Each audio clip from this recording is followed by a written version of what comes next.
What's up, everybody? Coach Mills here, coming at you with a brand new Valorant video. And in this video, I'm going to teach you how to become a movement god, because god tier movement is going to allow you to get a lot more kills and become a much more evasive threat. And really, you can rank up so easily incorporating these tactics. So we're going to break it all down. We'll go to the GameLeap website right now for in-depth tips, tricks, VOD reviews. We got it on the GameLeap website. So if you want to improve this act, got to go check it out right now down below. But without further ado, let's jump into the video. Now, the first thing that we need to talk about is bunny hopping. Now, bunny hopping is actually pretty easy to do in Valorant. However, if you want to be the most optimized, you can actually bind your jump to your scroll wheel, allowing you to have the maximum amount of inputs on your jump. This is going to be a little bit more consistent. It's not necessary, but it is probably going to be the most effective way to bunny hop in general. Now, what you want to do with bunny hopping is you want to practice specifically jumping on objects on the map without missing them and jumping over them either. So you're barely jumping to where you land on top of them perfectly, and then you can easily jump off of them. This allows you to really get a feel for the map. I would highly suggest just running around, even in a custom game, jumping on all these surfaces, jumping off these boxes, and learning the terrain of the map, what you can jump upon, what you can jump on and be accurate instantly, what can you jump off of and land on another object. This is really going to help you master bunny hopping and utilize it in combat. Another thing that you could do with bunny hopping is jump up slight inclines with no noise. You see this a lot on Haven Window, but you can do this on any incline. I mean, even think about something like sewers on Split. You can easily flank and make no noise, but scale it very quickly. You gain a little bit of momentum, you go a lot quicker, and you make no noise. So using this all together is something you're definitely going to want to practice, and you could seriously mistime enemies. Now, the next bit of movement that you're going to want to master is jiggle peeking. Now, there's two types of jiggle peeks. I really want to talk about the regular jiggle peek first, where you're simply just jiggling out, jiggling back in with the knife out, and you're getting information about where enemies are.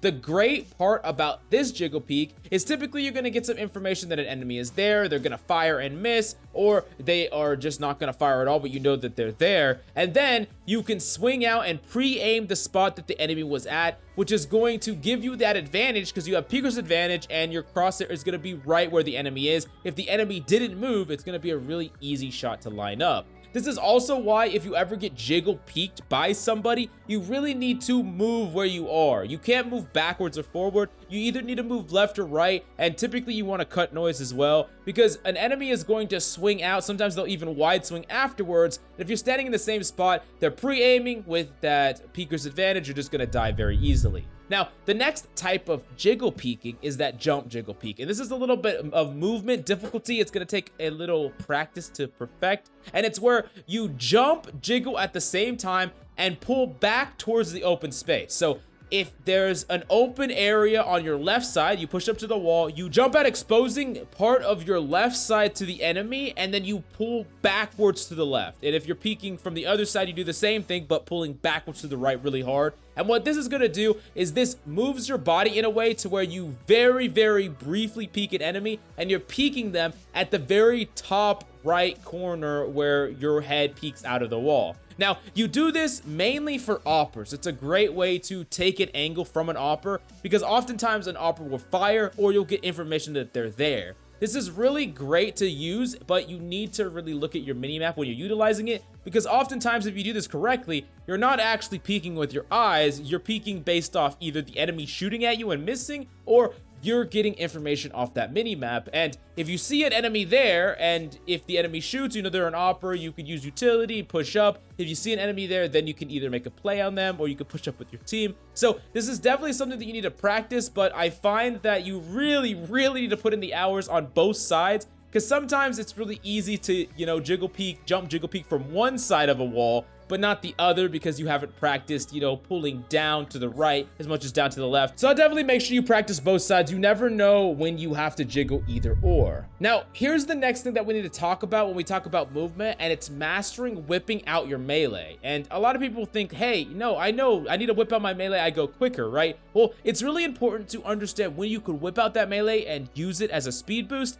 and when you need to have your weapon out and slowly back away while holding an angle. Now, a certain amount of this is actually going to come with good game sense, but basically once you learn that if you have your melee out, an enemy can't actually swing you faster with a gun around a wall. If they're the same distance from the wall from you or the corner, you're gonna be able to back away with your knife out faster than they can swing you with their weapon out, right? And you can use this in all kinds of different ways. Like, let's say you took a shot at an enemy and the enemy is about to swing back to try to kill you. You can whip out a melee and back off the wall. The enemy might chase you, maybe they'll chase a little too far, and then you jiggle out of cover and you potentially get to jiggle out of cover with your weapon now. So there's a lot of ways to mix up and use the melee, use the fact that you're slightly quicker than an enemy. And if I were to relate it to anything, I would relate it to, you know, playing tag around an island kitchen table, right? When someone is going back and forth, you're not really doing that because you're doing that with line of sight, but the concept is the same. But if you know that they're swinging you with their gun out, not their knife, you're going to be a little bit faster. And if you're a little bit faster, hypothetically, even if they swing right off the bat, they're not going to be able to catch you. And you can use that to gather information,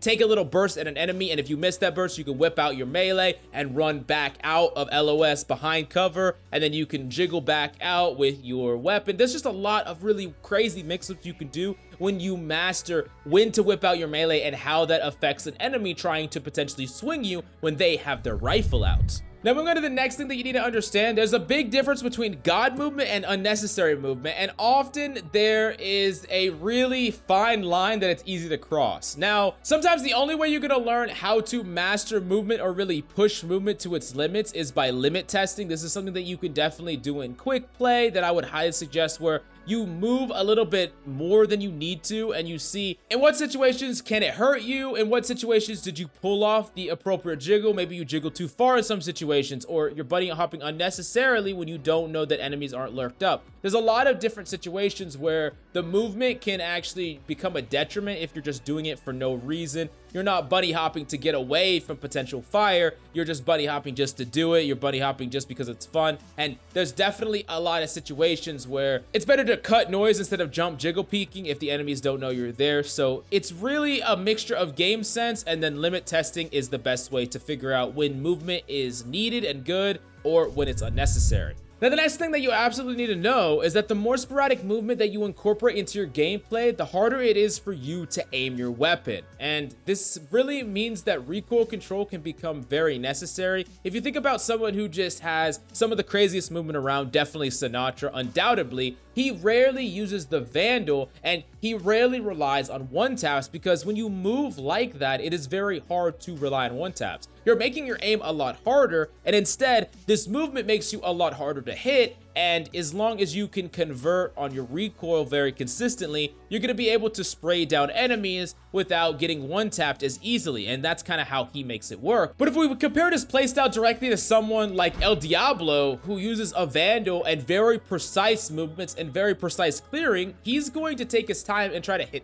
headshots all the time, and that's why he doesn't really move all that much comparatively. He has much more clear, precise movement that is meant to benefit his gunplay rather than sporadic movement that's meant to disorient the enemy. Now, if you do want to incorporate this god tier movement, or maybe not even just the baseline good movement, but this next level movement that we're talking about, you're probably going to want to rely on weapons like the Phantom or even the Spectre more often than using weapons like the Vandal, because the recoil control is going to be much more difficult, and it's probably better to play towards more precise movement if you're using a more precision-based weapon. Now, the last big thing that you definitely need to practice and hone is your terrain, specifically the specialty ropes and zip lines that are on certain maps. There are ways to use these towards your advantage. Jump on them, jump off them, move around them, jump on one, jump off, bunny hop it, or even fire while you're on a zip or fire while you're on a rope. A lot of this is going to come down to trial and error and practice. It's not something that you can just theory craft and execute. It's definitely something that you're going to have to limit test. Like I said, go into quick play,